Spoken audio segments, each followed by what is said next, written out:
As the video title suggests, Morro is one of my favourite Ninjago villains of all time. His backstory was really good and well fleshed out, and I think that his character arc is one of the best in the entire show, and even better than some of the ninjas in my opinion. So, without further ado, let's get into why Morro is one of my favourite Ninjago villains. Starting off with his origin story, I think that it was a very good idea to have a villain have a past with Master Wu, and I know that now it seems like it is nothing special, but seeing that it was a new idea at the time, and with Morro, it was actually done really well. So Morro was homeless by himself, and he was ransacking the monastery's bin for some food, which is a bit odd, because isn't the monastery like really far to get to? But anyway, Wu comes and gives Morro some fresh food, and he munches down on it. Wu then brings him in to make him his student. I don't really know why he does that, but anyway, Wu trains him to be a ninja, and he even makes him fight some other kids, which again is very odd. So anyway, Wu starts to make Morro think that he is the Green Ninja, and when it is time to see if he is the chosen one, the weapons don't react. So Morro feels like he has just been lied to, so he goes off to prove to Wu and Destiny that he should be the Green Ninja. During his journey, Morro almost dies numerous times, but Wu saves him and tries to convince him to come back. But he eventually realizes that it is no use, and eventually Morro ended up in the Caves of Despair and died there. And after his death, he made his way to the Cursed Realm, and I guess he got recruited by the Preeminent in there. Then in Season 4, when the ninja opened the Cursed Realm to release the Anaconda generals to defeat Shan and his army, someone escaped from the Cursed Realm, and it was obviously Morro. Morro started with possessing a museum security guard and calling the ninja and asking for Lloyd to investigate a break-in that had occurred.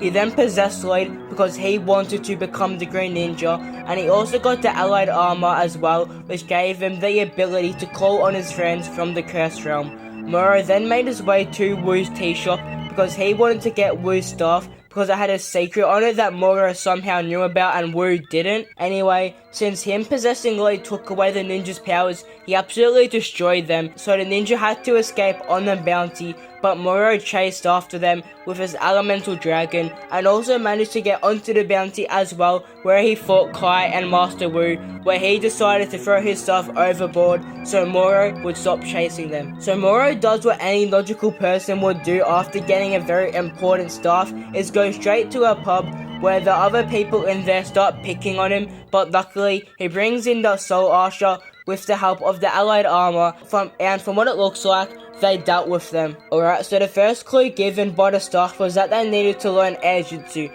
and the only way was with the scroll of Air Jutsu. They must not have YouTube and Ninjago, I guess. And both the ninja and Morro know that Ronin didn't have it, so they both end up looking in his shop on the exact same night, and they get into a fight, and Ronin escapes from all of them. But after that, Morro sends all of his goons onto him, and he finally manages to get it, and after looking at it for like 2.32 seconds, he manages to escape from Kai by performing Air Jutsu. And since the ninjas still need a way to learn Air Jutsu, they go to Yang's Haunted Temple, so Morro decides to go to the Samurai X Cave because they wanted to get some new vehicles, and he needed something to do in this episode. And it also just so happens that Nia and Ronin are there as well, so they fight for a bit, and Nia also makes it rain a little bit, but that doesn't really matter because Morro ended up getting a new ghost mech for Golta of all people. Then in the next episode, Morro and the ninja climb the mountain to get to the blind man's eye, and seeing as in the last episode Morro had no idea what the second clue on the map was, it doesn't make a whole lot of sense as to how one episode later he knows and is already halfway up the mountain. And I've got to say that is an absolute poor showing of Morro's half, because he easily should have been able to beat the ninja to the top since he was already halfway there when they arrived. He also slowed them down with the help of Bansha, and he even made his ghost henchman fight the ninja while he continued to climb.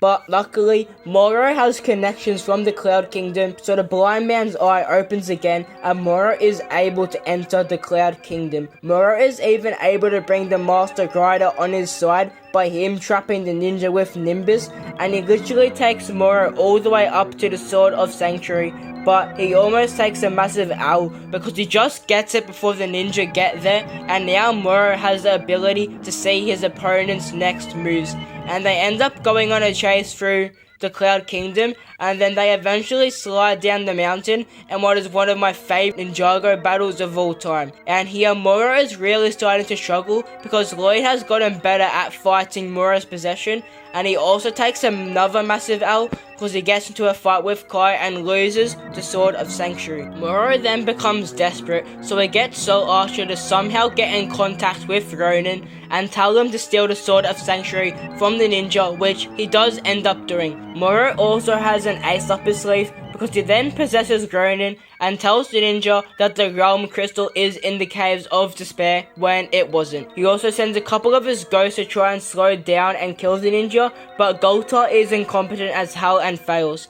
And as I have mentioned before, Morro has a bad habit for being slow because even though he sent the ninja on a wild goose chase, they still end up not far behind Morro and end up facing him in the ice maze and loses to them even with the Sword of Sanctuary.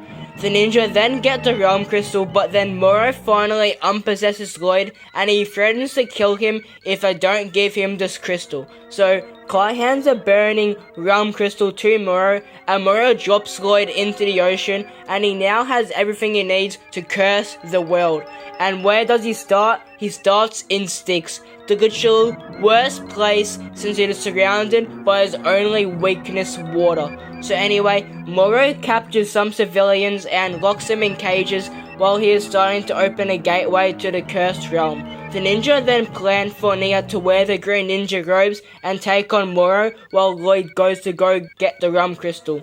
Morro then ends up in a room with Lloyd where he is trying to destroy the Realm Crystal, and Morro is trying to gaslight him into not breaking it. He ends up not being able to break it anyway, and Morro's plan is complete and the tournament is now free. So now for the rest of the fight, Morro is pretty irrelevant. In fact, he isn't even there for most of it since he goes realm surfing with Lloyd. Anyway, towards the end of the season, Morro sits on top of the predicament while it starts to sink, and in his final moments, Wu creates his elemental dragon to try and save Morro from the water, showing that Wu is still trying to do what he was trying to do all those years ago, trying to save Morro.